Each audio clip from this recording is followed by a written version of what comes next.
आज मेलबर्न के मैदान से जो तस्वीरें सामने आई उसने साबित कर दिया कि पूरी दुनिया में सिर्फ एक ही नाम की गूंज है और वो है भारत। मेलबर्न मीट मोदी कार्यक्रम में उमड़ा हजारों लोगों का जनसैलाब, जिसमें मोदी मोदी के नारे सुनाई दिए। इस बात का गवाह बना है ऑस्ट्रेलिया। आज वैश्विक मंच पर हिंदुस्तान का डंका किस कदर बज रहा है। प्रधानमंत्री नरेंद्र मोदी ने जब ऑस्ट्रेलिया की धरती से हुंकार भरी तो महाशक्ति कहे जाने वाले देश भी भारत के संकल्प के मुरीद हो गए। पीएम मोदी ने साफ कर दिया कि आज का 21वीं सदी का नया Bharat grow more achieve more के मंत्र के साथ दुनिया की सबसे तेजी से बढ़ती इकोनॉमी बन चुका है। 140 करोड़ भारतीयों के भरोसे और मोदी के सशक्त नेतृत्व ने आज भारत को उस मकाम पर पहुंचा दिया है जहां हर सपना हकीकत बन रहा है। खुद ऑस्ट्रेलियाई पीएम की मौजूदगी ने दिखा दिया कि आज महाशक्तियां भारत के सामने नतमस्तक हैं।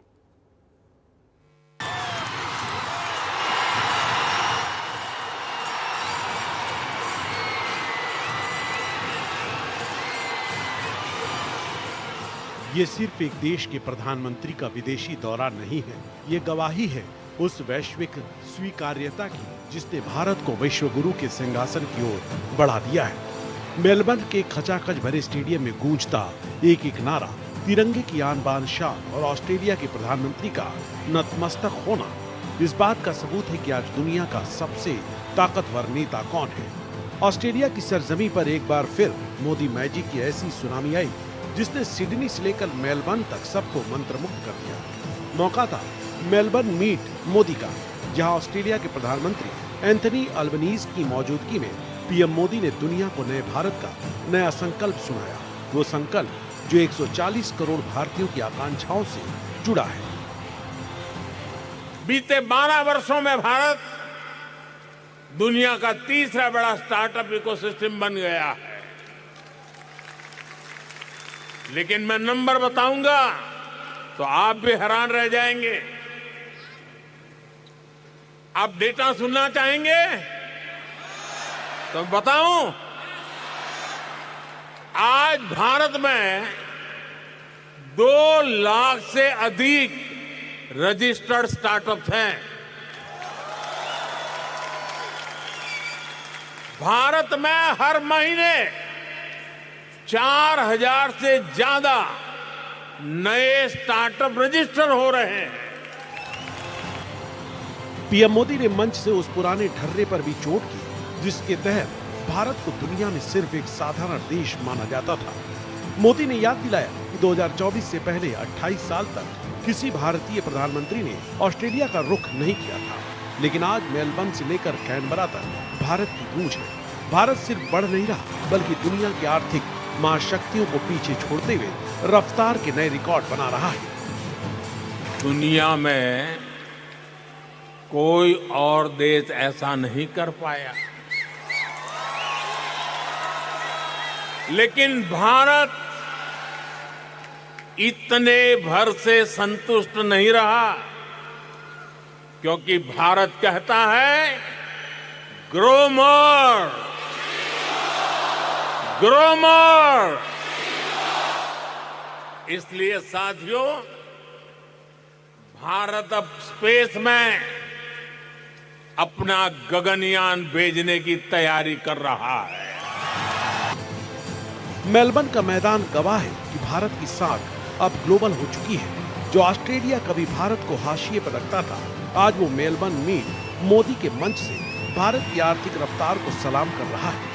28 साल के कूटनीतिक सूखे को मिटाकर पीएम मोदी ने 7 समंदर पार एक ऐसा अभेद्य गढ़ तैयार कर दिया है जहां सिर्फ और सिर्फ भारत का डंका बजता है। Bureau report, Bharat express.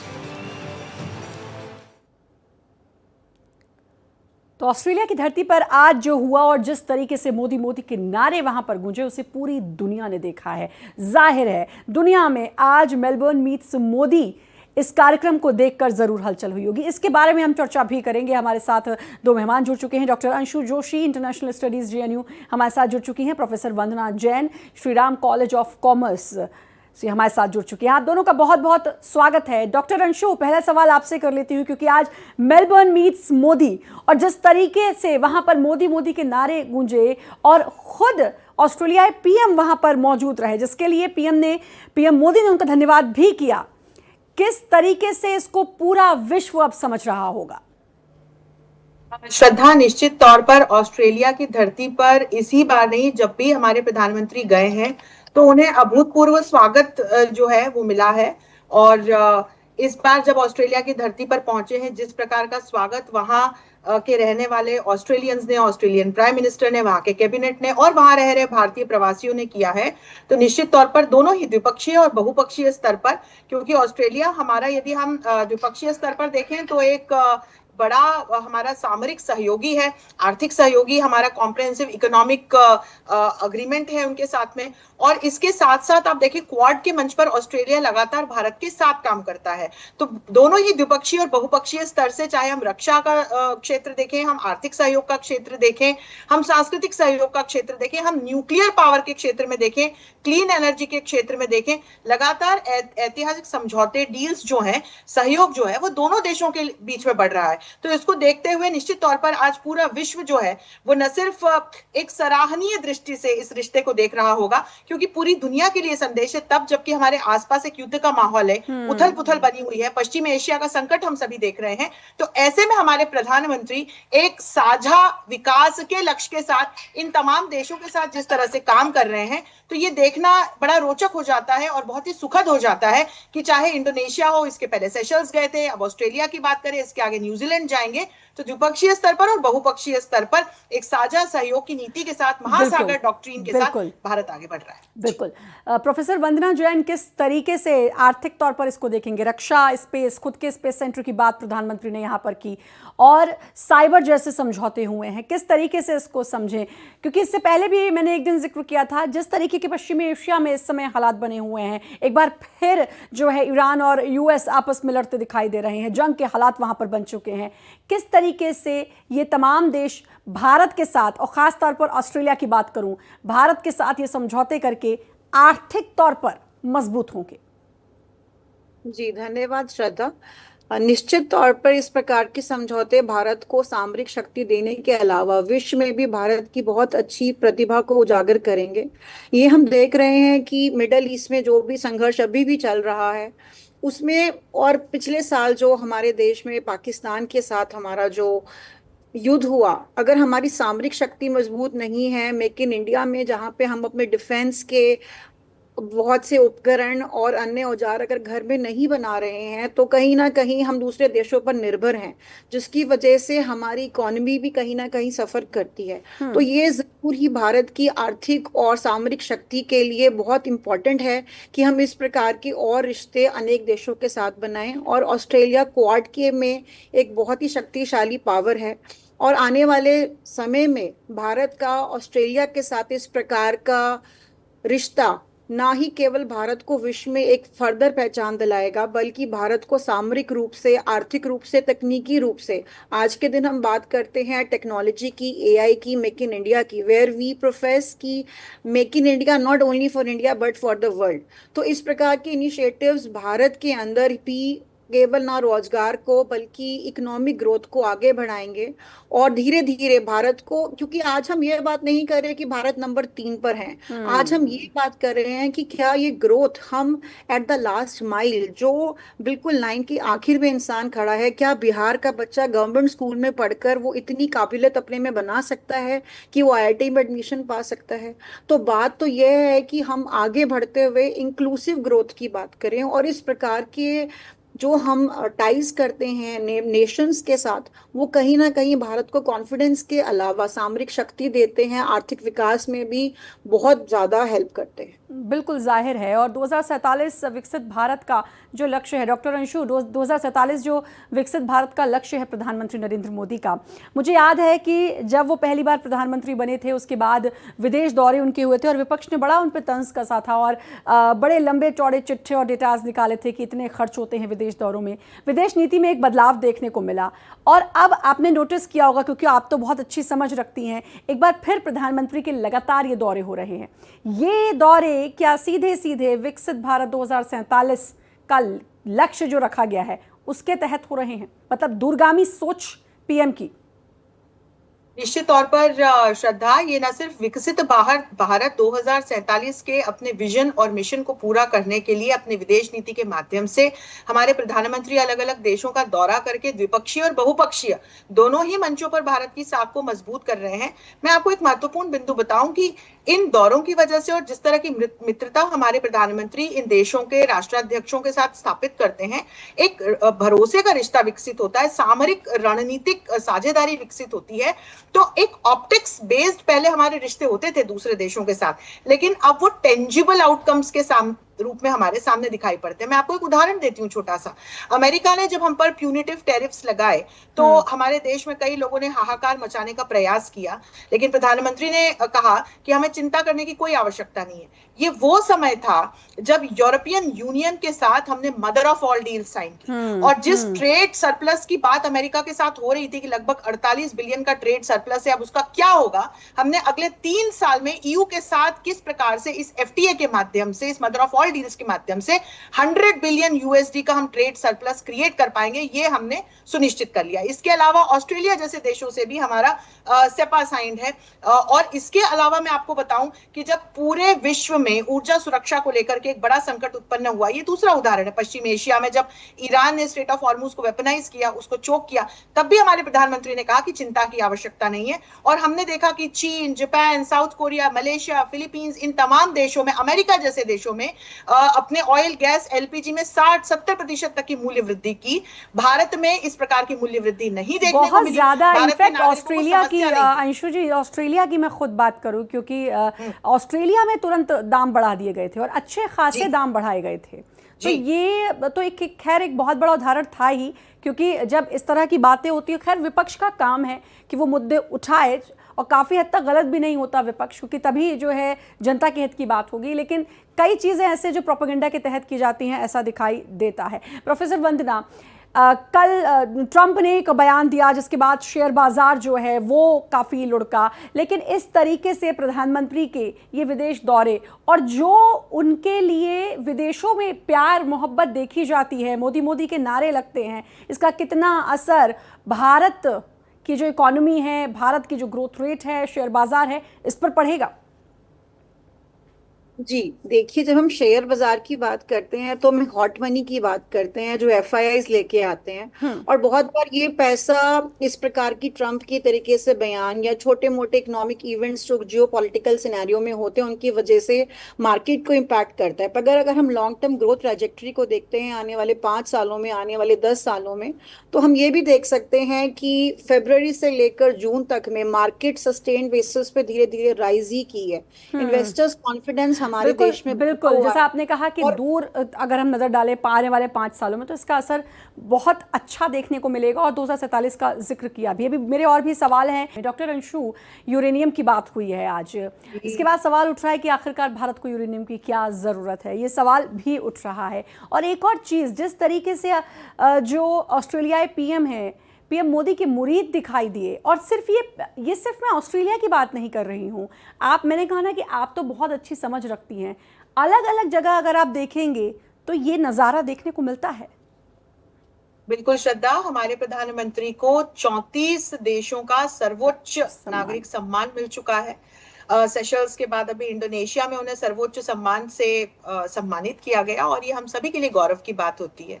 तो हम समझे कि हमारे प्रधानमंत्री किस नीति के साथ जाते हैं। वो सिर्फ विकसित भारत 2047 को पूरा करने की बात नहीं करते हैं, वो दूसरे देश से कहते हैं, उनके राष्ट्राध्यक्षों से कहते हैं कि आओ हम एक सिम्बायोटिक रिश्ते को स्थापित करें जिसमें दोनों देशों के लिए एक विन विन सिचुएशन हो। मैं आपको उदाहरण दूं, आपने यूरेनियम डील की बात की, तो क्रिटिकल मिनरल्स के क्षेत्र में ऑस्ट्रेलिया हमारा एक मेजर सप्लायर है, जो कि हमें पहले से ही लिथियम, कोबाल्ट और दूसरे रेयर अर्थ मिनरल्स प्रोवाइड करता है, जो हमारे इलेक्ट्रिक व्हीकल्स और ग्रीन मैन्युफैक्चरिंग के लिए, ग्रीन एनर्जी के लिए बहुत महत्वपूर्ण है।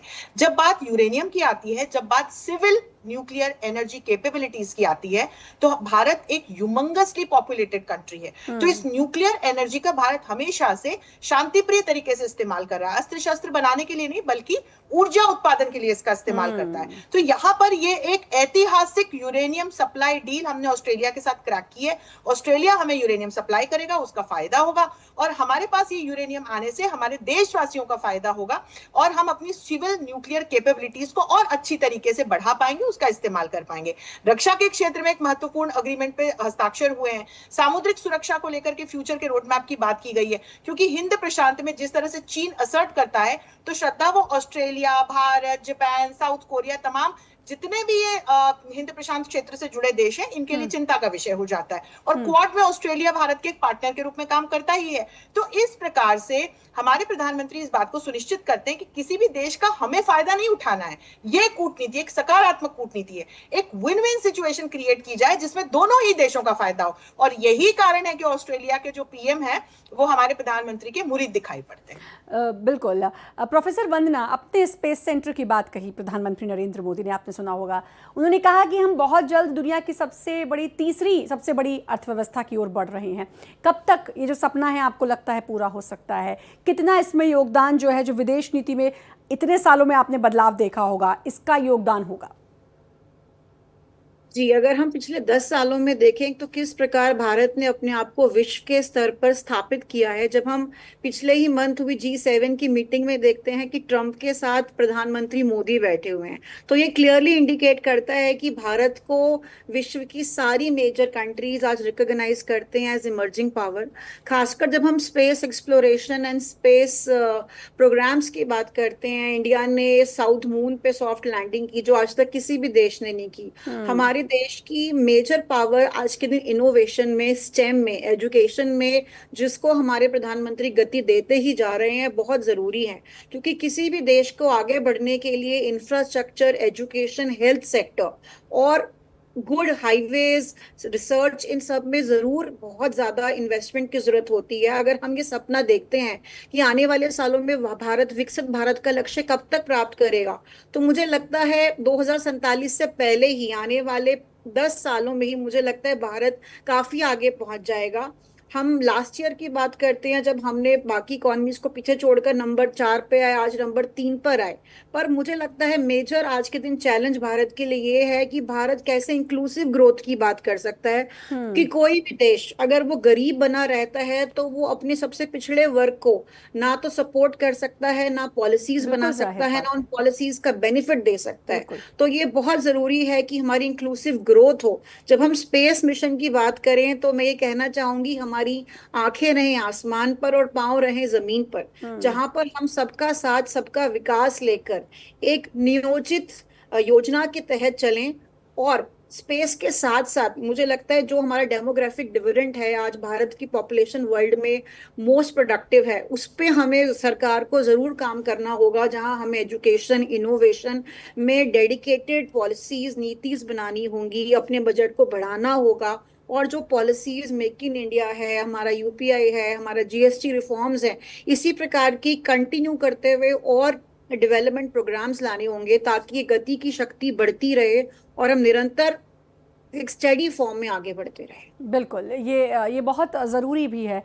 डॉक्टर अंशु, एक और बात पीएम मोदी ने कही और अक्सर जहाँ जहाँ जाते हैं अब इस बात का जिक्र ज़रूर कहते हैं, आतंकवाद की चर्चा हमेशा करते हैं। ऑपरेशन सिंदूर आपने सुना होगा, आज उसका जिक्र किया और बताया कि कैसे ऑपरेशन सिंदूर का डंका जो बजा था सबने देखा। मतलब पाकिस्तान को वो साइलेंटली समझा देते हैं हर बार। बिल्कुल, और पाकिस्तान के साथ साथ श्रद्धा वो पूरे विश्व के ऐसे स्टेट्स जो कि टेररिज्म को सपोर्ट करते हैं या स्पॉन्सर करते हैं और टेररिस्ट ऑर्गेनाइजेशंस को एक कड़ी चेतावनी देते हैं। मैंने कयास लगाया था कि इंडोनेशिया की धरती से उन्होंने संदेश दिया कि पश्चिम एशिया के संकट का समाधान कैसे हो। भारत जो ये 2 स्टेट सोल्यूशन की बात करता है जिसमें पैलेस्टीन और इजराइल दोनों को मान्यता देने की बात है, लेकिन पैलेस्टीन हमास फ्री हो। तो वहीं से मुझे लगा था कि ऑस्ट्रेलिया में जाकर आतंकवाद निरोधी नियमनों की और दूसरे इनिशिएटिव्स की बात जरूर करेगा। करेंगे और आतंकवाद के लिए एक चेतावनी जरूर देंगे, और वो बिल्कुल देते नजर आए। दूसरा महत्वपूर्ण बिंदु ये कि जब वे ऑपरेशन सिंदूर की चर्चा करते हैं श्रद्धा, तो हम ये ना भूलें कि इसमें भारत के होम ग्रोन डिफेंस इक्विपमेंट की चमक और धमक देखने को मिली थी। और यही कारण है कि अभी जब पीछे इंडोनेशिया में थे तो ब्रह्मोस मिसाइल्स की एक बड़ी डील जो है दोनों देशों के बीच में साइन हुई है, जिसमें इंडोनेशिया हमारे ब्रह्मोस मिसाइल्स को हमसे लेगा और उसके साथ साथ को मैन्युफैक्चरिंग में भी हमारा सहयोग करेगा। हम स्पेस कोलैबोरेशन की बात कर रहे थे। जब हम काउंटर टेररिज्म इनिशिएटिव्स की बात करते हैं तो उसमें रियल टाइम सैटेलाइट पिक्चर्स मिलना, सिग्नल इंटेलिजेंस की बात आती है।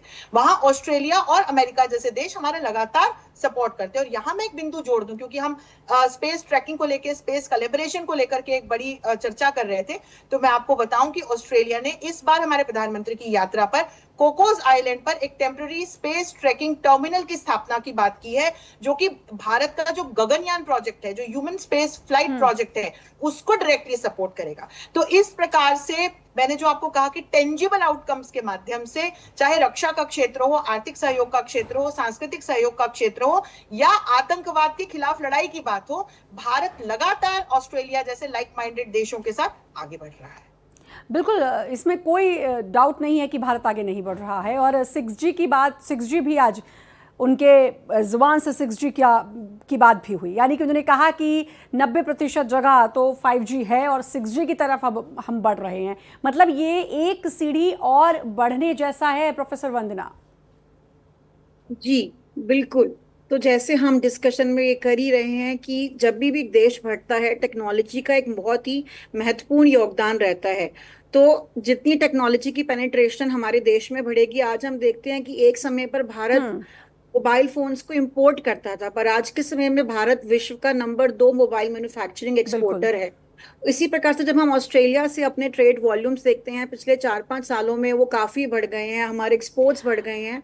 और इस ट्रेड नीति के चलते हुए हम ये भी यानी कि कुल मिलाकर पीएम मोदी ने एक बार फिर से ये बता दिया कि भारत कितना आगे बढ़ रहा है और भारत पल पल आगे बढ़ता जा रहा है। इसीलिए आज ऑस्ट्रेलिया में जो कुछ हुआ उसको पूरी दुनिया ने देखा और भारत विश्वगुरु बनने की राह पर है, ये भी देखा। बहुत बहुत शुक्रिया आप दोनों का जुड़ने के लिए और तमाम जानकारी हमसे साझा करने के लिए।